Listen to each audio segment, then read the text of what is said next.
Hi everyone, welcome back to my next video. Well, today we're going to have a rig setup I have never seen before, and it belongs to Jeremy. Hi, Jeremy. Hi, Bob. How you doing? Good, really good. And yourself? I'm doing great. So you are in a Rivian electric truck and a Tab 320? Yeah, so I'm in a Rivian R1T and a NuCamp Tab 320S Boondock Black Canyon edition.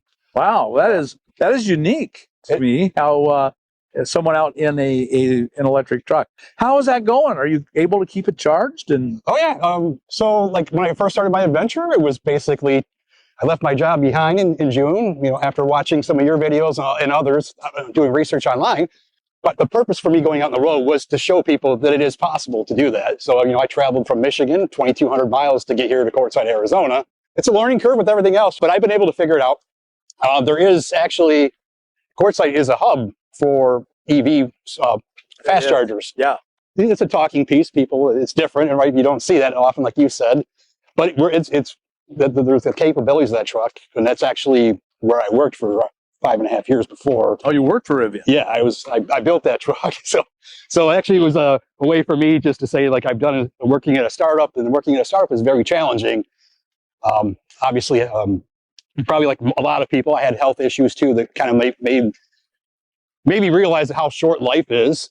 I started thinking about how can I do this full time? And I started thinking about an RV, but that I wanted a camper that could be more efficient, so something smaller. It's not going to have a lot of drag with wind, whatnot. That, you know, so I did some research and I bought the camper and RV show. I had them custom ordered to match my truck as a. It is beautiful, but it is from really the factory. I actually wanted to start a nonprofit with there, so I actually so just recently received 501c3 status. Oh wow, I know how hard that is to do. It's still very much ground level, but I want to show people that anything's possible, and it doesn't really matter, like, you know, whether you have a rig like mine or a rig like yours or anyone else. Tell people how they can get in contact with you or with the nonprofit and learn more about you and your Rivian and ask you questions. Okay. Tell us your social media. Okay. You can find juicerums.org, Facebook, Instagram, what's the other one? TikTok, X, and YouTube, obviously. Well, is it okay if we take a look inside your Tab and get out of this wind? Yeah, let's do it. Great idea. All right. Let's do that, folks. So, wow, this is quite the tent you have set up in front of your Tab. Yeah, it's called a walker tent. And when I hit the road, I had a clam tent, and that was working well. But I saw one of these online. It's made in the Netherlands, but it's basically my living room. Yeah, with the tiny space of a Tab, any tiny trailer like that, having this on board is fantastic. Man, it is very, very comfortable in here. Yeah, it's basically, I have an inflatable couch. This packs away nice. I got a monitor if I want to do any work if I need a second screen for my computer. I have to watch my football games on Sundays for the big, huge Detroit Lions fan, and this is the year. So I have this set up here. So Sundays I'm watching football, and then at night if I want to be out here, I just use this little portable electric heater. And you're running that off the Rivian? I'm running, yeah. So I'm running it off the camper, but the Rivian is backup shore power if I need it. So I don't have an inverter in here, but in the bed of my Rivian, I have a EcoFlow EcoFlow Delta 2 with a Delta 2 Max extra battery. So I have 3 kilowatt. Yeah. And then that runs into the camper where I have 100 amp hour Battleborn lithium battery, but only DC power. So right now I'm still trying to find the sweet spot of managing power. So you do have solar? I have solar, yeah. How much do you have? I have a 400 watt Renogy panel right behind my camper. Yeah. Did you mind if we check out inside? Yeah, go ahead. All right. So these Tabs are remarkably big inside for their tiny outside. Yeah, and actually this model year is a 2024. They actually raised it a couple inches. So nice. It gives me a little bit of clearance, right? And then even walking back, it drops a little bit, but you don't have to worry about bumping your head. I have hit my head on this a few times. Bet. But yeah, they actually pack a lot of space in. I have a kitchen. Nice kitchen. I don't use there is a propane stovetop, a Suburban stovetop. I've never used this. And I prefer to cook outside, otherwise I would use it. There's a little sink. I added some shelves here just for my medications and whatnot. To keep my food here. This is pretty well organized. I have containers for a lot of my dry food because I was so paranoid of getting mice in my rig or whatnot. So like I keep my oatmeal and rice and snack bars and whatnot in there. This is the bathroom, which is a big bathroom. Really surprising how big that is. It is. I don't use it for a shower just because you do have to bend, tuck your head down or sit on the toilet seat and whatnot. I haven't done really a lot of mods, but one of the things I discovered, especially in the summertime when it doesn't, in Michigan, it can be light to like in the UP, it can get 11 p.m. still be light out. But basically, so this can block the sun. So if I want to sleep in the morning, I'm not waking up for at sunrise. Storage, like nice. I have my shorts and pants here, so I keep some in here. Same here. This was like my shirts, and like that side was the pants. Towel, like shower towels in here, and here.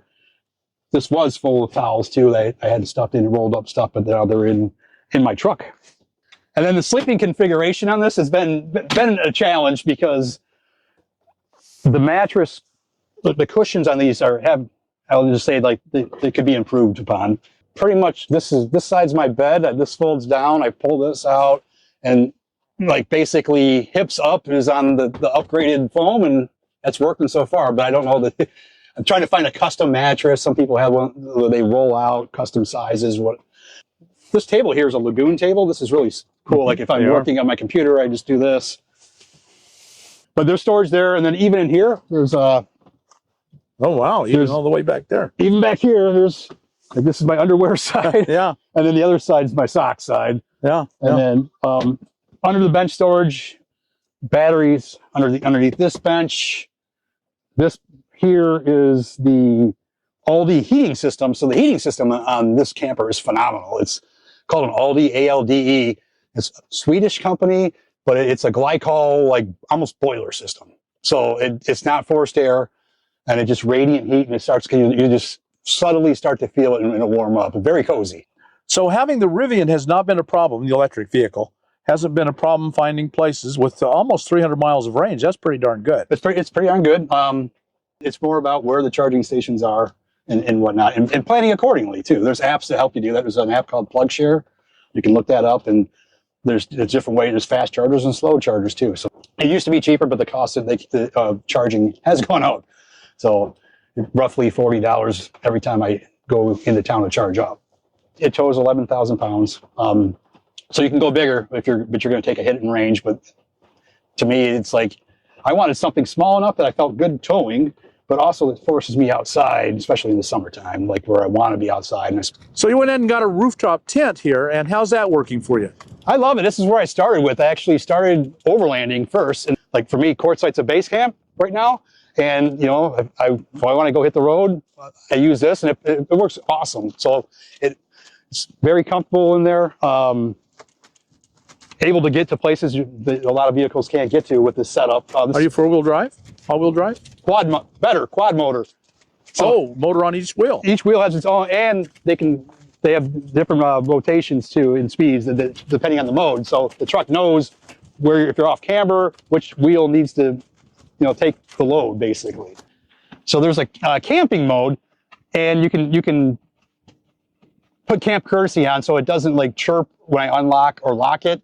So it's quieter there, and you also can self-level. The truck will auto-level itself if you were camping in your tent. So off-road, there's off-road modes too that you can go into for rock crawl, drift mode, rally mode, all-terrain, you name it, and you can set the different heights too. So I can raise it to 15 inches, but it will cap your speed at 20 miles per hour if you're off-road. So if you need a high clearance area, you don't have to worry about hitting a muffler or something like that, because there's a guard, a rock guard basically underneath there. It's like perfect, and it can go in 3 feet of water too. I love it. Like I said, I worked there. I was a part of I actually had VIN 8. This is my second R1T. I had the 8th one ever built. And I put 30,000 miles on that one, and I traded it in last June of 23 and picked up this one. Basically, it's our front trunk. So I have all my stuff. It's not as organized as I've had it in the past, but I have my induction top stove so I can go camping. It's here. So when I cook, I just cook in the tailgate of my truck. Tool bag, water hose, charging cables, 2 sets of charging cables to charge my truck. Yeah, it works great. Amazing. So this is what we call the gear tunnel. So it's pass through from one side to the other. Basically, what I have stored here, here's my 10-foot clam tent. Fits in there perfectly. I have another table that's portable. I have a Hasaka awning that I could attach and run there, hiking gear. On the other side is my inflatable stand-up paddleboard. If I need to clean the roof, or sometimes when I'm closing my rooftop tent, I have to make sure everything folds up nicely. I just climb on this. It's ready for 300 pounds.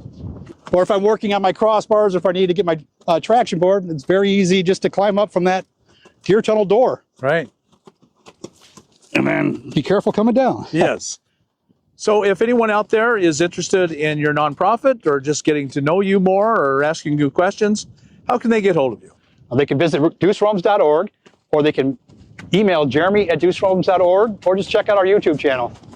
Very good. And the other social media. Very, very good. Well, Jeremy, thank you so much for sharing your Rivian with us and your Tab. It's just such a gorgeous setup and so practical. You're future-proof. You're really set up. Thank you. All right. Thank you, Bob. So, folks, if you got anything out of this video, then like us on YouTube, subscribe to the channel, hit that thumbs up button, and we'll talk to you later. Bye now.